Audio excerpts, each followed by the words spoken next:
You're walking through the Vintem Hill in Rio de Janeiro. The date is August 20th, 1966, and you're about to stumble upon something that will redefine your understanding of reality.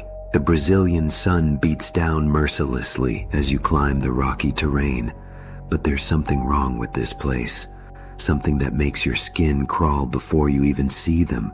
You round a corner and freeze.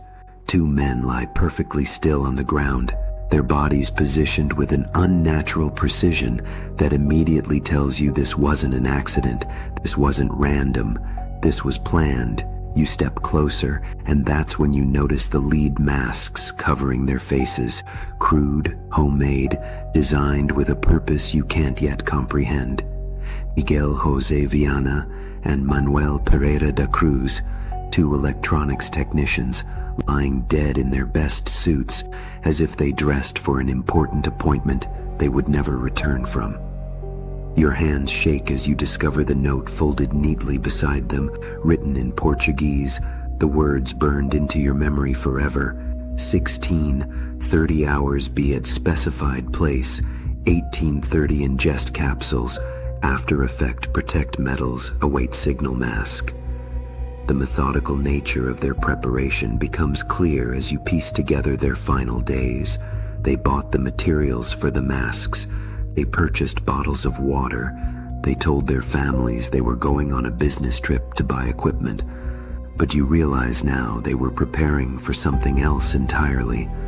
Something they believed required protection from radiation. You find yourself retracing their steps, standing in the electronics shop where they worked, touching the same tools they handled, wondering what they discovered in their experiments with electronic components that led them to this moment. The deeper you dig into this case, the more you understand that these weren't desperate men seeking escape.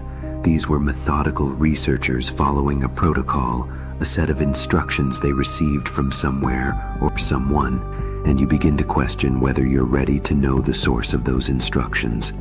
As you delve deeper into this mystery that has haunted investigators for over 50 years, you realize that some truths are meant to be shared, some discoveries need witnesses, and if you want to uncover what really happened on Vintem Hill, you need to subscribe to this channel and activate that notification bell, because what you're about to learn about the lead masks case will change how you see unexplained deaths forever, and you'll want to be notified when we reveal the connections to other similar cases that authorities don't want you to know about. You discover that Miguel and Manuel weren't just random electronics technicians.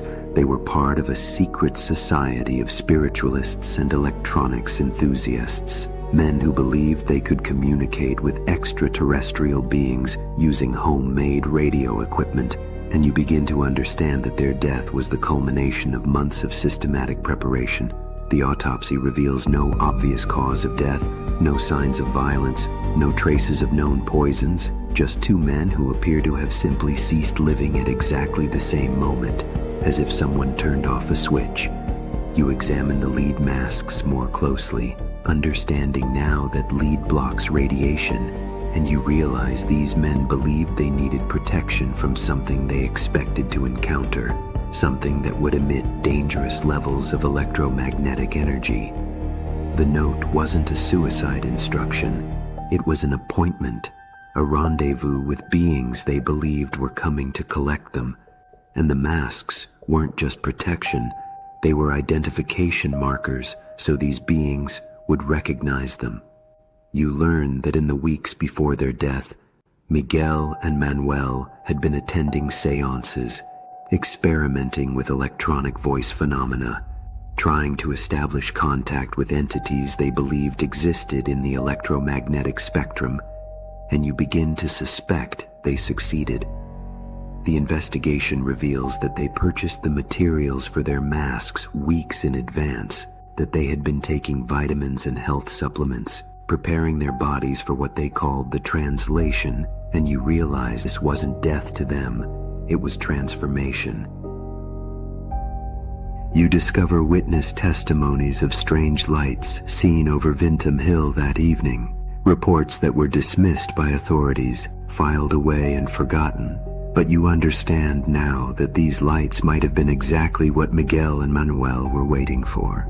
The deeper you investigate, the more you find connections to other unexplained deaths, other cases of people found dead with no apparent cause, often near locations where electromagnetic anomalies had been reported, and you begin to see a pattern that spans decades.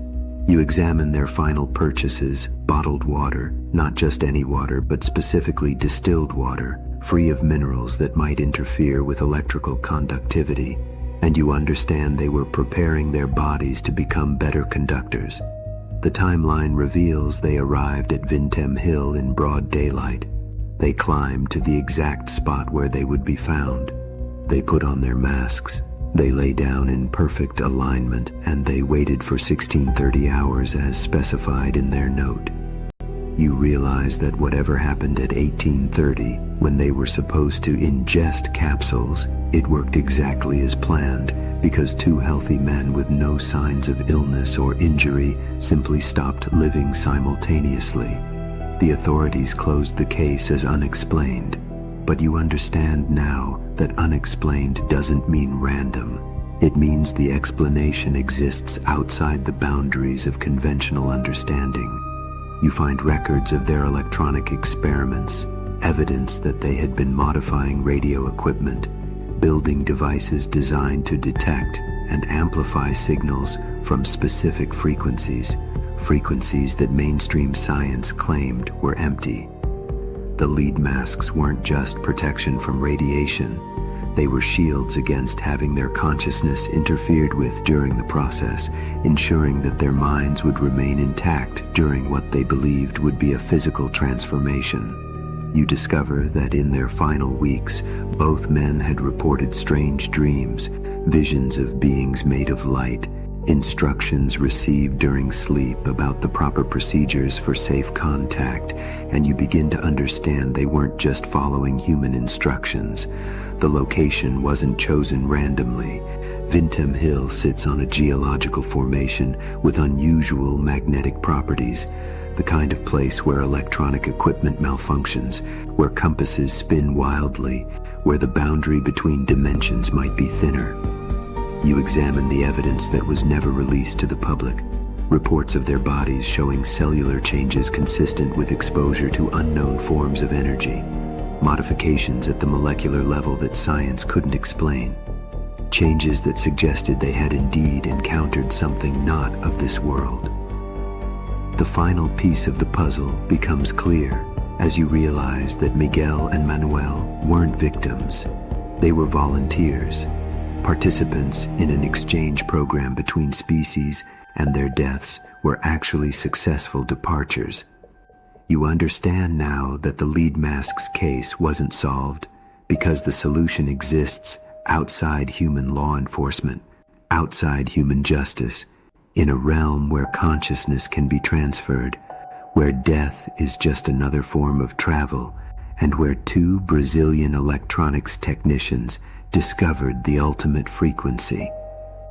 You realize that every time you've dismissed unexplained phenomena, every time you've accepted the official explanation for cases like this, you've been protecting yourself from a truth that would fundamentally alter your perception of reality. The truth that we are not alone, we have never been alone, and some humans have always known how to make contact. The lead masks still exist in evidence storage, waiting for someone brave enough to put them on, someone willing to follow Miguel and Manuel's protocol, someone ready to discover what signal they were really waiting for on that hill in 1966. You close the case file, but the case never really closes, because somewhere in the electromagnetic spectrum, two Brazilian technicians are still broadcasting, still waiting for others to decode their final transmission.